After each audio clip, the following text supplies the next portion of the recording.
মতিরাম নিজামী পরে আলী হাসান মোহাম্মদ মুজাহিদ, জনাব মোহাম্মদ কামালুজ্জামান, আব্দুল কাদের মোল্লা, মীর কাসেম আলী সাহেব, এদের সবাইকে ফাঁসি দেওয়া হয়েছে। আমি আপনাদের কাছে একটা কথা বলতে চাই, আমাদের মীর কাসেম আলী সাহেব যার নাম হয়তো অনেকে জানেন না, যখন এই মামলা চলে তখন কিন্তু উনি আমেরিকায় ছিলেন। ওনাকে ওনার বন্ধু বান্ধব অনেকে পরামর্শ দিয়েছিলেন যে আপনি এই অবস্থায় বাংলাদেশে যাবেন না, বাংলাদেশে গেলে আপনাকে গ্রেপ্তার করে এই ফাঁসির নাটক সাজাবে।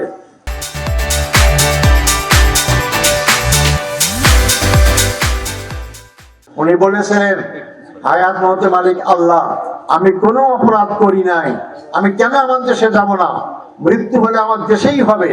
এবং তিনি এসেছেন, তাকে মিথ্যা মামলা সাজানো হয়েছে, ফাঁসি দেওয়া হয়েছে, তিনি পালিয়ে যান নাই। কিন্তু যারা গর্ব ভরে বলতেন অমুকের বেটি দেশ ছেড়ে পালায় না, তারা পালায় যায় নাই। সমস্ত মিথ্যা বাগলম্বর ধ্বংস হয়ে গিয়েছে, তাদের অধ্যত্ত আল্লাহ চুরমার করে দিয়েছে। আজকে জনগণ যদি তাদের পক্ষে থাকতো, দেশ ছেড়ে পালাতে হবে কেন? আমাদের তো পালাবার সুযোগ ছিল, আমাদের পালাবার জায়গা নাই। আমাদের জন্ম বাংলাদেশে, আমরা জন্ম বাংলাদেশেই আমরা মৃত্যুবরণ করবো। যাদের জন্ম বাংলাদেশে কিন্তু ঠিকানা আরেক দেশে আছে, তারা একটু শব্দ হইলেই পালিয়ে সেখানে যায়। এদের দ্বারা দেশ নিরাপদ নয়। আপনারা সামনে খেয়াল রাখবেন, যাদের শুধু আধিপত্য শক্তির হাতে বন্দী,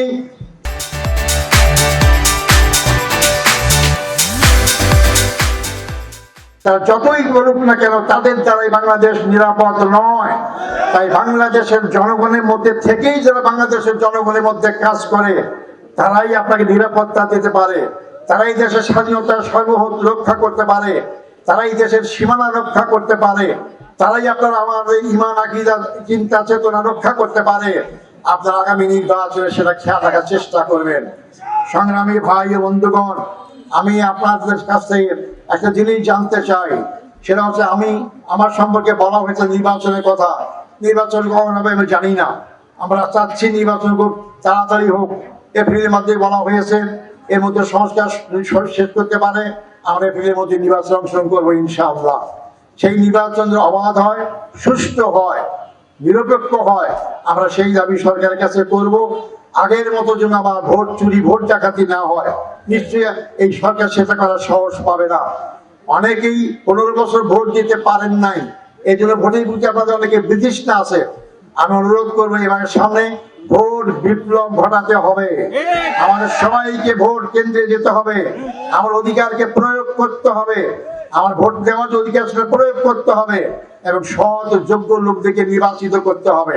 যদি এটা নির্বাচিত করতে ভুল করি, আবার আমাদের বিপদে পড়তে হবে।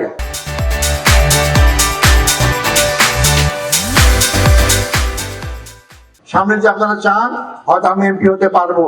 জামাত ইসলামী জোর করে ভোট কেন্দ্র দখল করে ভোটার টেনে নিয়েছে, নির্বাচন জয়লাভ করতে চায় না। আমরা আপনাদের জনগণের স্বতঃস্ফূর্ত সমর্থনের মাধ্যমেই আমরা ব্যক্তি, সমাজ, রাষ্ট্র পরিবর্তন করতে চাই। এই জন্য জামাত ইসলামীর স্লোগান কি? আল্লাহর আইন চাই, সৎ লোকের শাসন চাই। আমরা বিশ্বাস করি মানুষের তৈরি আইন বিধান দিয়ে মানুষের মুক্তি হবে না, কারণ মানুষের জ্ঞান সীমাবদ্ধ। এই চোখের উপরে কি আছে আয়না ছাড়া দেখতে পারে না, এই চোখের পিছনে কি আছে আয়না ছাড়া দেখতে পারে না। তো সেই মানুষ দেশ চালাবে কিভাবে? মানুষের আইন দিবে কিভাবে?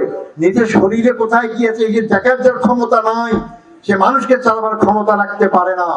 এই চোখ কান মানুষকে নিষিদ্ধ করেছেন যে রব্বুল আলামিন, তার আইনে নির্ভুল আইন, এবং সেই আইনে মানুষের মুক্তি দিতে পারে, যেটা আমাদের আম্বিয়া কেরামগণ চালু করেছেন, আমাদের শ্রেষ্ঠ নবী চালু করেছেন। তাই জামাত ইসলামী বিশ্বাস করে মানব রচিত তৈরি আইন, সে যে নামেই বলেন না কেন, ধর্মনিরপেক্ষ বলেন, জাতীয়তা বলেন, সমাজতন্ত্রবাদ বলেন, সবটাই মানুষের কল্যাণ আনতে পারবে না পুরোপুরি। একমাত্র ইসলামী সমাজ, ইসলামী রাষ্ট্রই মানুষের কল্যাণ মুক্তি আনতে পারে।